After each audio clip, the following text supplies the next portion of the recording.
오늘도 값없이 베풀어 주시는 하나님의 끝없는 은혜를 누리며 승리하는 꿈미래 모든 분들이 되기를 소망합니다.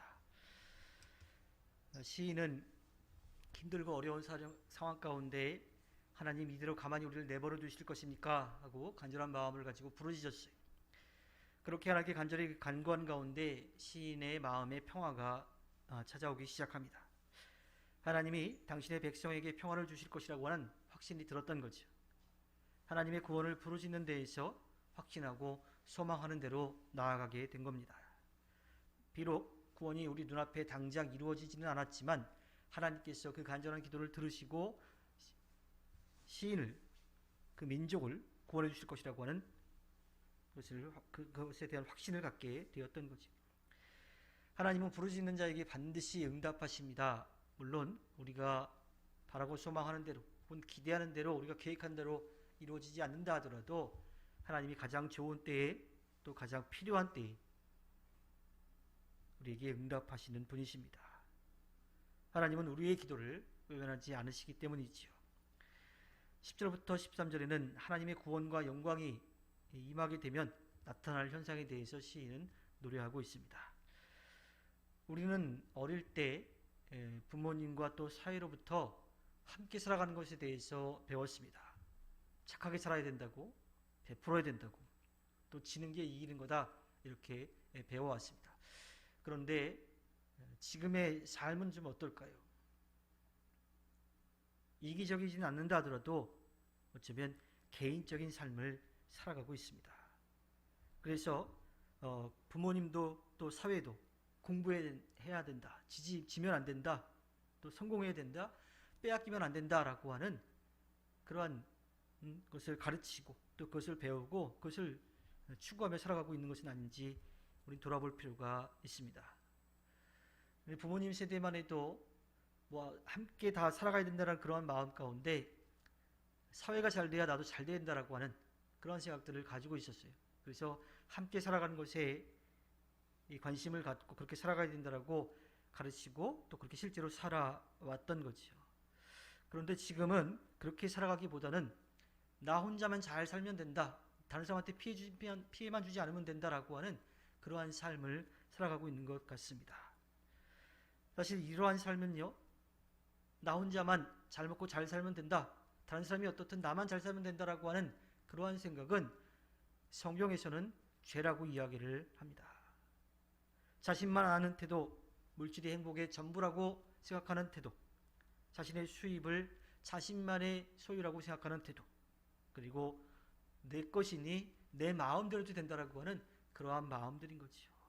이러한 것들은 성경에서 죄라고 부르는 거예요. 왜냐하면 하나님 뜻에서 벗어나 있기 때문이죠. 하나님은 모두가 다 함께 더불어 행복하게 살아가는 나라를 원하시는 겁니다. 그래서 우리가 가진 것 감사와 기쁨으로 사용할 줄 알아야 돼요. 나만을 위한 것이 아니라 나보다 덜 가진 사람들, 또 나의 도움이 필요한 사람들을 위해 기꺼이 쓸 줄 아는 것을 성경은 이야기합니다. 따라서 우리는 우리 자신에게 그리고 또 우리의 다음 세대에게 분명하게 가르치고 또 그렇게 살아가도록 해야만 합니다. 물질이 전부가 아니라고, 물질만으로는 행복해질 수 없다고, 나 혼자 잘 사는 것으로는 결코 행복해질 수 없다고, 내 수입은 내 소유만이 아니라 하나님께서 나에게 맡겨주신 것이라고 하는 마음을 먹어야 하지요. 그리고 우리는 하나님으로부터 창조된 거룩한 존재이기 때문에 물질보다, 명예보다 더 존귀한 존재라고 하는 것을 분명하게 알고 있어야만 합니다. 물질적인 번영만을 목적으로 살아간다고 하면 사람은 너무 추해질 수밖에 없는 거예요. 그래서 버는 것도 참 중요하지만 가치 있게 쓰는 게 더 중요한 거죠. 오늘 말씀에서 시편 기자는 히브리 드림에 대해서 이야기를 합니다. 이 히브리 드림은요,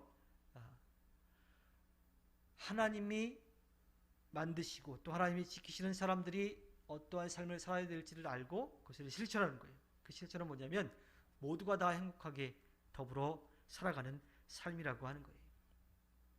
그래서 오늘 시편 기자는 10절부터 13절에 하나님의 나라가 펼쳐질 때 그 히브리인들의 드림이 어떻게 나타날지에 대해서 이야기를 하지요. 사랑과 진실이 만나고 정의는 평화와 서로 입을 맞춘다. 진실이 땅에서 돋아나고 정의는 하늘에서 굽어본다. 주님께서 좋은 것을 내려주시니 우리의 땅은 열매를 맺는다. 정의가 주님 앞에 앞서가며 주님께서 가실 길을 닦을 것이다.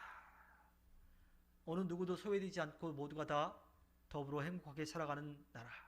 사실 히브리라고 하는 그 말 자체가 소외되어 있던 사람들인데 그들을 하나님께서 세우시고 하나님께서 돌보시면 어느 누구도 소외되지 않고 모두가 다 더불어 행복하게 살아갈 수 있다고 하는 것을 보여주시는 거죠.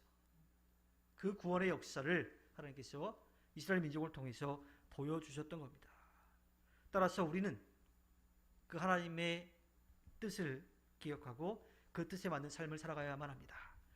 그 누구도 소외되지 않는 사회, 모두가 인간으로서 존엄성을 인정받는 사회, 그런 사회를 만드는 것이 히브리 드림이고 그리고 우리가 지금 이 땅에서 이루어 가야 할 일들인 거지요.